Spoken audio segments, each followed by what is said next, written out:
And welcome back to the Murdy Creative Co podcast. I'm your host, Colin Murdy, and today's topic is choking the company. But first, I want to say thank you to everyone who's supported the company so far. If you haven't got a chance, go check us out on the web at murdycreative.co. That's MURDY creative.co. Or you can check us out on Facebook and Instagram by searching at murdycreative.co to see the best of our product shots. Follow us, keep up to date with our daily photos, and be the first one to know about new product launches. You can also use the subscribe button at the bottom of our website to be included in all of our new product announcements. Be sure to check out our laser engraving, personalization options, and exclusive colors on the website, or you can get a blank one on Amazon Prime.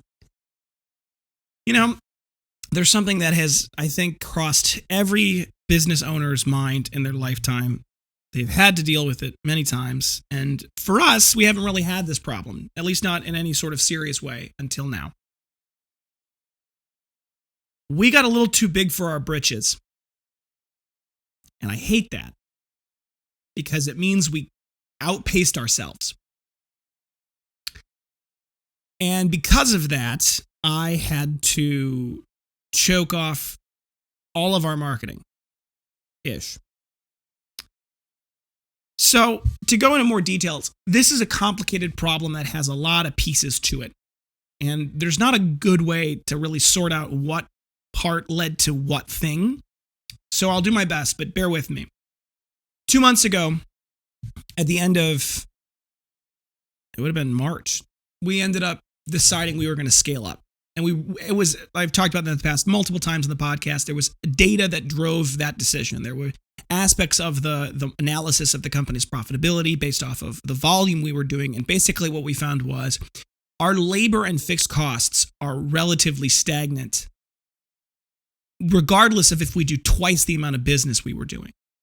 And if we did twice the business, suddenly the company actually got a little more profitable and could actually grow at a reasonable pace rather than being constantly shortchanged by this cash flow problem. Well, a month and a half later, 2.5 months later now, I know that that's not entirely true. And the assumptions that we were making were not necessarily wrong at the time, but there were pieces of the puzzle I didn't know until later that mattered. I'll go into those in a second. But what ended up happening was we ramped up the marketing in a very aggressive way. We doubled our marketing spend, and we had a very successful growth because of that. And the company got about 10 days behind, and we've been 10 days, I don't think we are anymore, but we were 10 days behind for 2 months.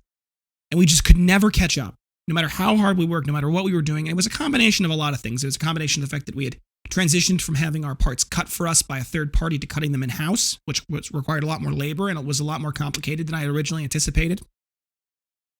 It was a combination of us not being able to get raw supplies from a lot of our manufacturers. Our leather supplier saw their lead times jump from 3 to 4 weeks to something more like 6 to 8 weeks. We saw our bolt supplier. They were having problems getting the galvanized parts from their sub-supplier in the United States. And, you could argue about, well, that was related to other people buying that used to buy foreign product, but now can't get foreign products. So they're buying US made stuff at a higher price. And so that's driving shortages in the US market, which is absolutely, I think, a part of the equation. Now you had situations where we had, and then we had our pen problems, right?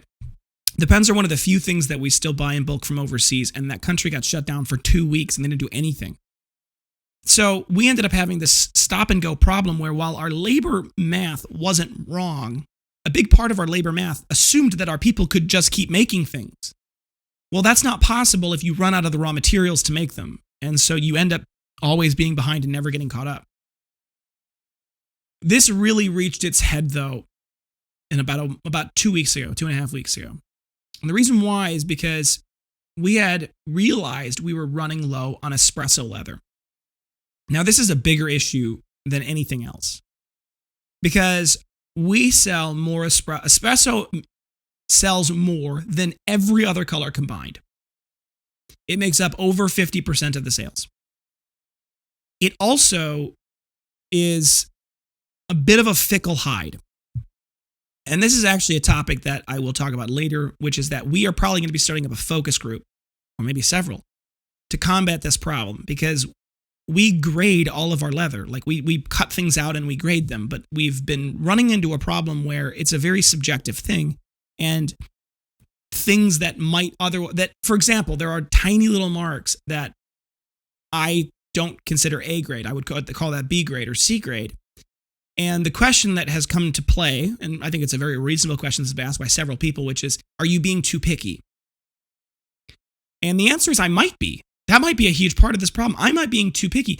And our focus group may be able to tell us more answers to that question. It might be able to give us better insight as to what is the customer willing to consider as part of the natural course of leather versus what did they, say is too bad. So we ended up having this problem where now we have cutting in-house, right? So that's a big issue. And part of the issue with cutting in-house is we were getting yields that were lower than anticipated for interesting reasons that I can go into a little bit later. But the reasons that we were running into lower yields, I guess, was partially because we weren't really optimizing the hide usage based off multiple different things being cut out of the same hide. Because we were so behind and so short on specific things, we would spend all day cutting one thing out of one hide, right? And the problem is if you cut the same thing out of one hide, you can't really optimize the layout very well and take advantage of the areas that are a little too small for that thing. But we were so behind that we had to because we just couldn't time it out. So I think our efficiencies on the hide usage will improve as we get more caught up.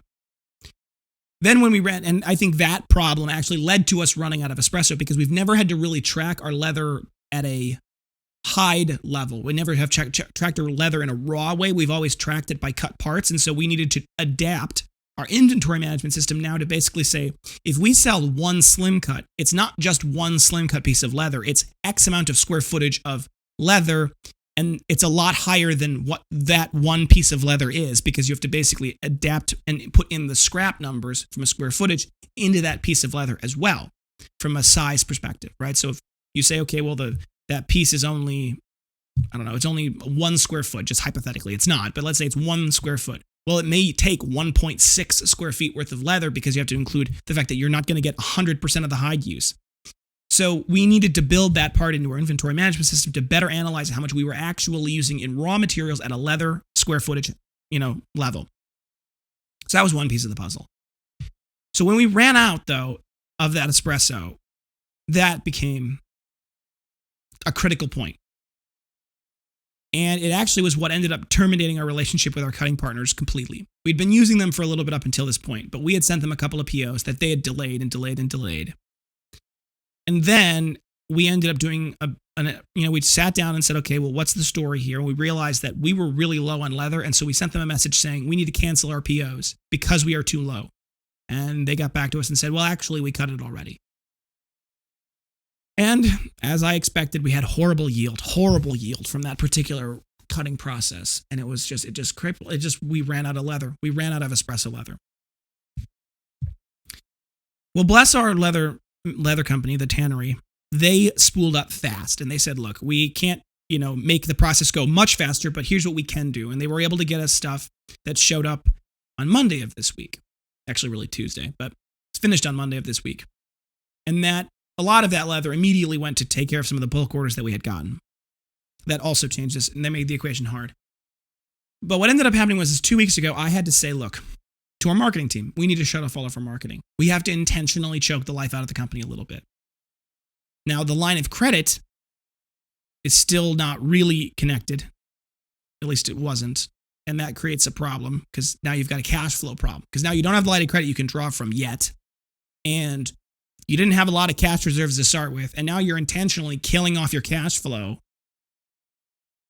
So we had to coast on what little we had, just praying to God that it all worked out, and it did. The good Lord took care of us. But the interesting thing was we had to coast with basically very little marketing. Now, we did keep a little bit going because as our marketing team advised us, if you turn off the campaigns entirely, when you turn them back on, the AI has to essentially treats it like a new ad and has to totally re-optimize from a brand new start.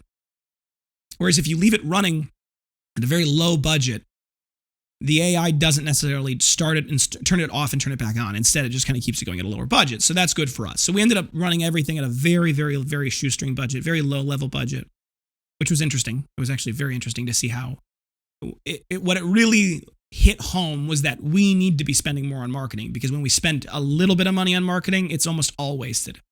It's only until we get into large numbers in marketing that our marketing really starts to work. And that's an interesting lesson there.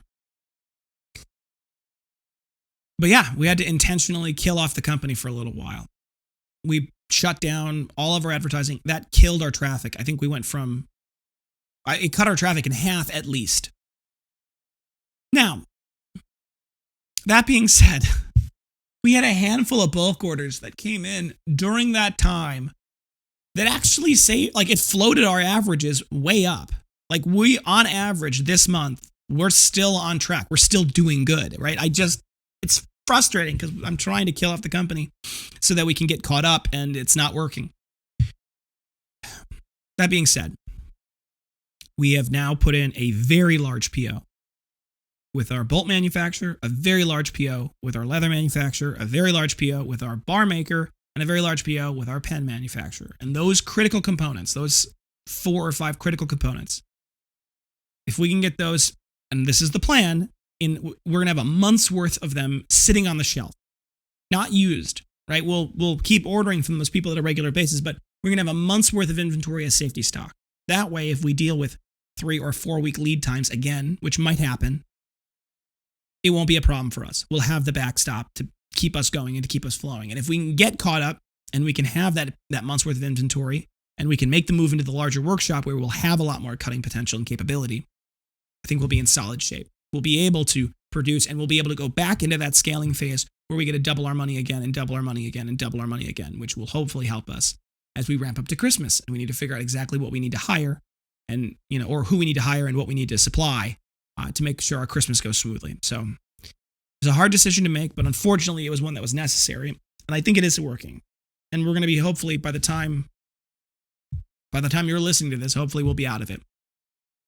All right, thanks, folks, for checking in. Be sure to check back in next week, Tuesday and Thursday, for our next podcast. And don't forget to check that subscribe button as well as the notification bell to get notified when we launch new episodes. If you have any questions or concerns about your leather binder, journal, or folio, as well as anything else we sell, you can contact us at the main page of our website at Murdy Creative Co. Or you can contact us via Instagram and Facebook. You can text, email, call, direct message, all the usuals. We'll do our best to get back to you as soon as possible, but we do appreciate your patience. If you do want to call us on the phone, the number is 414-434-9001, and you can call or text that number Monday through Friday at 9 a.m. to 5 p.m. Central Time. We work all of during the weekday except for during national federal holidays. So if you call us during that day, we're not going to answer then. But if you call us outside of normal hours or even during the day and you don't get an answer, please leave us a voicemail. We'll do our best to get back to you as soon as we possibly can. 414-434-9001. If you think we deserve it, a good review can go a long way to help us grow in your community, and word of mouth is the best form of advertising. If you want to leave us a good review on the podcast, definitely go do so on whatever app you're listening on. But if you want to leave a review on the products, go to murdycreative.co/reviews.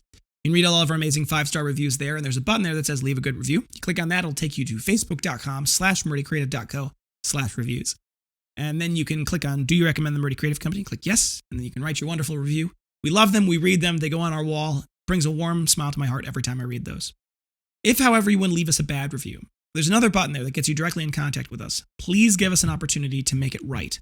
It's very important for me personally that everyone has a good relationship with the company and has good experience with the company. We will do whatever we can to make things right, including and up to recasting, refunding, taking care of you. We will take care of you. So please give us an opportunity to do that. Reach out to us via that button and it'll get you right in hold of us. We can work on figuring out a good solution. If you want to help us, word of mouth is the best form of advertising. Always has been, always will be. You go to the website, you click on the bottom left-hand corner, there's a rewards button, you click on that and you can log in there. Once you're logged in, you get 5% back on any purchase you make in-store as in-store credit, but then you also have a shareable link there. If you take that link and you share that with friends and family, they get $5 off their first purchase, and you get $5 back as in-store credit when they make that purchase. So definitely do that. It helps us, helps you, and helps them. So it's a great opportunity for everyone all around. If you have any podcast topics you want to hear more about, send them my way. I am always looking for new topics. There's an ongoing struggle to find new things to talk about. I mean, it's not really, but it is. So definitely reach out and send me your topics. You can send it via email, or you can leave us a note below in the comments below, and we'll be sure to check it out.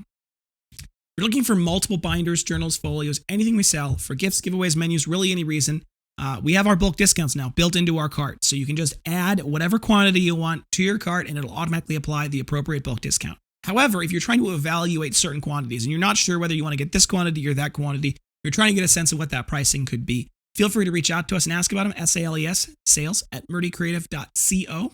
Send us that message and we'll be able to work on figuring out explaining all of the bulk discounting program and help you find the right quantity fit for the right price for your product. So definitely check that out if you're interested. Also, we have no minimum order quantities on our custom ordering. No minimum order quantities for custom engraving. No setup fees. It's just a flat fee, normally $15. It can go up a little bit depending on the size and the scale of the product, but it's normally $15. And that is pre-discount, pre-bulk discount. So if you want to get a bunch of them, going to get a bunch of Classic Cut #2 journals with your company logo on them, it can actually be a lot less than that $15 per book, as well as a lot less on the original retail of the product itself. However, if you want to just get one, you can just get one. Send us an email, sales@murdycreative.co, and ask about how you can do the custom orders. However, if you're also interested, you go to murdycreative.co. There's a specialty tab. You click on that. The first button there is bulk custom engraving. You click on that. That'll take you, and there'll be all the details, lead times, what we need from you as far as, all of the, other things and information. Check that out. Get the answers there, and then send us an email, sales@murdycreative.co. Thank you so much for tuning in. Have a great day, and goodbye.